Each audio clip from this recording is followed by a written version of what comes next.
Red టీవీలో మీ వ్యాపార ప్రకటనల కోసం ఈ నెంబర్ ని సంప్రదించండి 6281747728. Hi viewers, welcome to our channel. ప్రస్తుతం మనతో పాటు టీడీపీ స్పోక్స్ పర్సన్ సూర్యదేవర్ లత గారు ఉన్నారు. వారితో ఒకసారి మాట్లాడదాం. మేడం నమస్కారం. మేడం నమస్తే. మేడం నగరిలో రోజా పరిస్థితి మరీ దారుణంగా మారుతుంది. అంటే సొంత నేతలే వ్యతిరేకంగా మారుతున్నారు.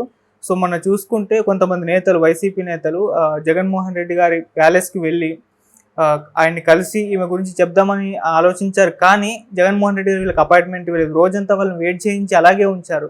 సో వాళ్ళు మాత్రం వాపోతున్నారు. రోజా గారి అక్రమాలన్నింటి కూడా బయట పెడదాం అనుకున్న జగన్మోహన్ రెడ్డి గారు మనకు కలవట్లేదు, ఆమె మాత్రం సీట్ ఇస్తే మేము ఓడిస్తామని అంటున్నారు. మరి ఏం చెప్తారు మేడం? జగన్మోహన్ రెడ్డికి వెళ్తే ముందుకెళ్తే వెనకొస్తే గొయ్య అన్న పరిస్థితిలో ఉంది.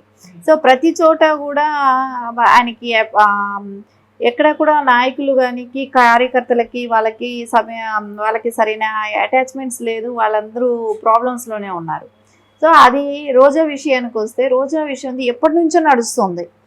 గత 2 సంవత్సరాలుగా కూడా అక్కడ పోరు ఎక్కువగానే ఉంది. సార్ పలుమార్లు కూడా అతను చెప్పారు, జగన్మోహన్ రెడ్డి దృష్టికి చాలా వరకు వెళ్ళింది.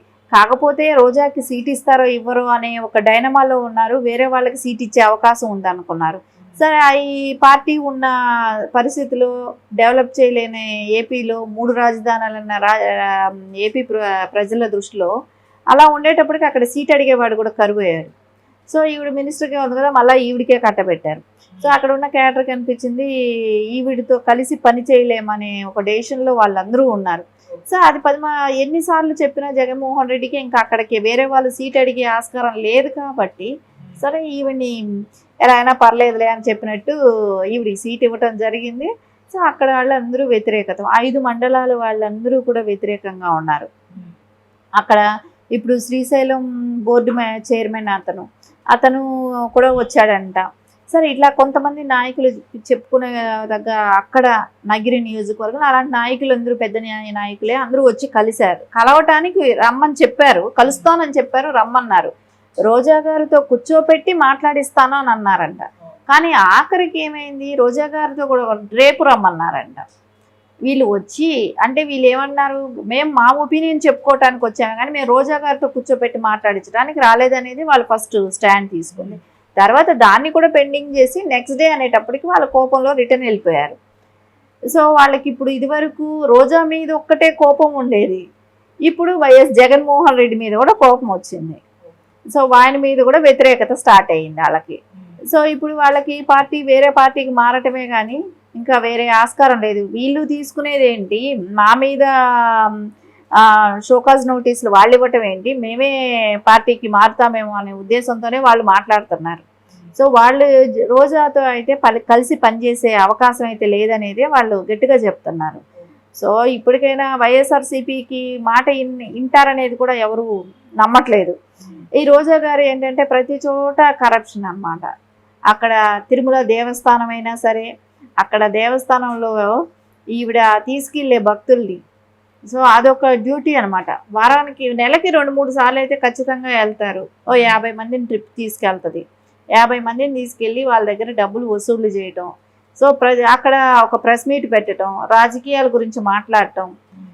ఎప్పుడూ కూడా తిరుమల కొండపైన దేవస్థానం దగ్గర ఎప్పుడు ఏ నాయకుడు కూడా అక్కడ ప్రెస్లో మాట్లాడటం అనేది జరగలేదు.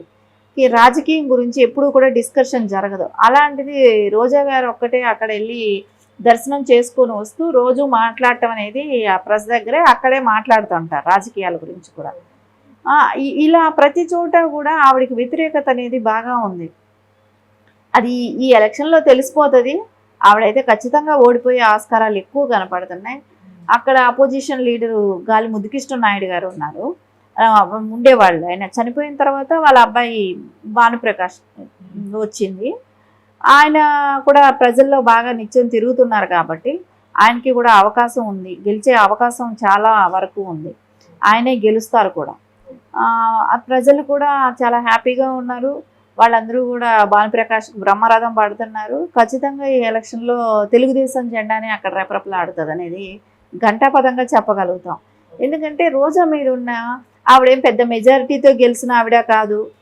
అక్కడ ఏదో చిన్నగా ఒక 200-300 మెజారిటీ, ఎందుకంటే ఒక 600 ఓట్లు అని అనుకున్నప్పుడు ఏ 300 ఓట్లు 310 ఓట్లు ఇంకొకరికి వచ్చినా గెలిచిపోయా ఇదే కాబట్టి పెద్ద మెజారిటీతో గెలిచిన లీడర్ కూడా కాదు.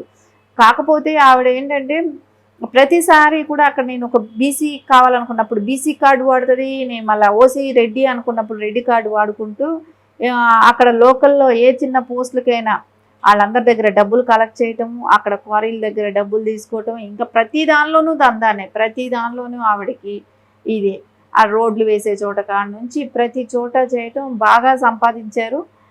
అక్కడ ఆవిడ అఫీషియల్గా ఒక మనకు ఎమ్మెల్యే అనిపించిన అక్కడ 2 అన్నయ్యలు ఎమ్మెల్యేలుగా ఉంటారు, ఆవిడ భర్త కూడా ఎమ్మెల్యేలకే. సో అక్కడ నగిరి నియోజకవర్గానికి 4 ఎమ్మెల్యేలు ఉన్నట్టు వాళ్ళు ఫీల్ అవుతుంటారు. సో అందుకని అయితే ఆవిడకైతే ఖచ్చితంగా ఓటమి అయితే తప్పదు. తెలుగుదేశం భారీ మెజార్టీతో గెలిచేది కూడా గెలుస్తుంది. కానీ మేడం జగన్మోహన్ రెడ్డి గారు ఒక సర్వే చేయించుకున్నారు, అందులో రోజా గారే గెలుస్తారు, ఇంత వ్యతిరేకత ఉన్న సొంత నేతలే ఇంత వ్యతిరేకత చూపిస్తున్నా కూడా ఆమె గెలిచే అవకాశాలు ఎక్కువగా ఉన్నాయి, అందుకే ఆమెకి సీట్ ఇచ్చినట్టు కొన్ని వార్తలు రావడం చూస్తున్నాం. అలా గెలిచే అవకాశాలు ఉన్నాయి అనుకున్నప్పుడు కేడరే ఎందుకు వచ్చింది? సో నాయకులే ఎందుకు వచ్చారు? అక్కడ వేరే సీట్ అడిగే వాళ్ళ నాయకుడు లేకపోబట్టి రోజా గారికి ఇచ్చారన్నట్టు అనిపిస్తుంది కదా. అది వరకు ఎందుకు రాలేదు? ఆవిడకి సీట్ ఎప్పుడైతే కన్ఫర్మ్ అయ్యిందో అప్పుడు స్టార్ట్ అయ్యారు రావటం. సో ఇప్పటికైనా మీరు విత్డ్రా అవ్వండి అనేటట్టు. సో వాళ్ళైతే ఎవరు ఆవిడకి సీట్ ఇవ్వబట్టి హ్యాపీ అంటే 5 మండలాలు వ్యతిరేకిస్తున్నాయి అని అంటేనే దానిలో అర్థమవుతుంది కదా ఆవిడకి గెలిచే ఆస్కారాలు ఎక్కడున్నట్టు. సో వాళ్ళందరినీ కాంప్రమైజ్ చేయగలుగుతుంది అని అంటే వాళ్ళు అంటున్నారు కదా గెలిచిన తర్వాత ఆవిడ మైండ్ వేరే అవుతుంది, ఆవిడ మారిపోతారు. సో గెలిచే వరకు ఒక మాట, గెలిచిన తర్వాత ఒక మాట అన్నట్టు తీరున ఉంటారని చెప్పి వాళ్ళు చెప్తున్నారు కదా. వాళ్ళు బహిరంగంగా స్టేట్మెంట్లు ఇస్తున్నారు, బహిరంగంగా ప్రెస్లో కూర్చొని చెప్తున్నప్పుడు ఆవిడ వెళ్ళిన మీటింగుల్లో అంతా కూడా తగాదాలు గొడవలుగా ఉన్నప్పుడు ఎలా ఆవిడ మీద మంచి ఒపీనియన్తో ఈయనకి ఎలా పాజిటివ్ ఒపీనియన్ ఎలా వచ్చిందో కూడా అది అర్థం కావట్లా. అంటే తిట్టే వాళ్ళు కావాలి కాబట్టి రోజా లాంటిది నోరేసుకొని పడుతుంది కాబట్టి అపోజిషన్ మీద అలాంటి వాళ్ళని కన్వే చేయించుకోవటానికి వాళ్ళకి ఏదో అవకాశాలు ఇచ్చినట్టు ఇవ్వటమును, రేపొద్దున నిన్ను తిట్టకూడదు అనుకోని నువ్వు భయపడి ఇచ్చావో తెలియదు కానీ ఖచ్చితంగా అయితే రోజా అయితే ఓడిపోయే క్యాండిడేట్ అనేది అందరికీ తెలుసు. అంటే మేడం రోజా గారిపై వ్యతిరేకత చూపిస్తున్న సొంత పార్టీ నేతలు వైసీపీ నేతల టీడీపీ నేతలు అని ఒక నెరేషన్ కూడా బయటకు వచ్చింది. అంటే వైసీపీ ముసుగులో ఉన్న టీడీపీ నేతలు అన్న వేళ కూడా కొందరు మాట్లాడడం చూస్తున్నాము. టీడీపీ వాళ్ళకి అవసరం ఏముంది? ఆవిడ మీటింగ్లో వెళ్ళి మాట్లాడినప్పుడే తెలుస్తుంది కదా 5 లక్షలు ఎవరు డబ్బులు తీసుకొని పోస్టులు వేస్తానని చెప్పి తీసుకునింది అని. ఆ మీటింగ్లోని ఆ కళ్యాణ మండపంలో మీటింగ్ జరుగుతుంటే అక్కడ వెళ్ళి తగాదా పడినప్పుడు వాళ్ళ కేడరే కదా తగాదా పడింది. టీడీపీ వాళ్ళకి అవసరం ఏంటి? టీడీపీ వాళ్ళకి అలాంటి ఐడియా ఏంటే ఎప్పుడో ప్రెస్ మీట్ పెట్టి ఏవో ఇప్పుడు ఎంత రచ్చరచ్చ చేసేది అదే ఎందుకు ప్రెస్ మీట్ పెట్టి ఇంతవరకు మాట్లాడలేదు. సో ఏదో ఒకటి కల్పించాలి, ఏదో ఒకటి మాట్లాడాలని మాట్లాడితే సరిపోదు కదా. ఇప్పుడు వైసీపీ కార్యకర్తలు అందరూ కూడా తిరగబడ్డారు.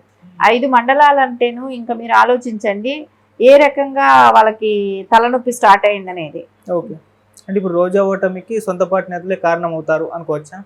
ఖచ్చితంగా వాళ్ళ సొంత పార్టీ నేతలకి, ఎందుకంటే చాలా వ్యతిరేకత ఉంది అక్కడ ఎవరితో కూడా. ఆవిడ ఎందుకంటే అక్కడ టైం స్పెండ్ చేయదు, లోకల్గా వాళ్ళ గురించి కనుక్కోదు, వాళ్ళ బాధలు ఏంటో తెలుసుకోదు, ప్రజల్ని ఎలాగో వదిలేసింది, ప్రజల బాధలు ఎట్లాగో పట్టించుకోదు.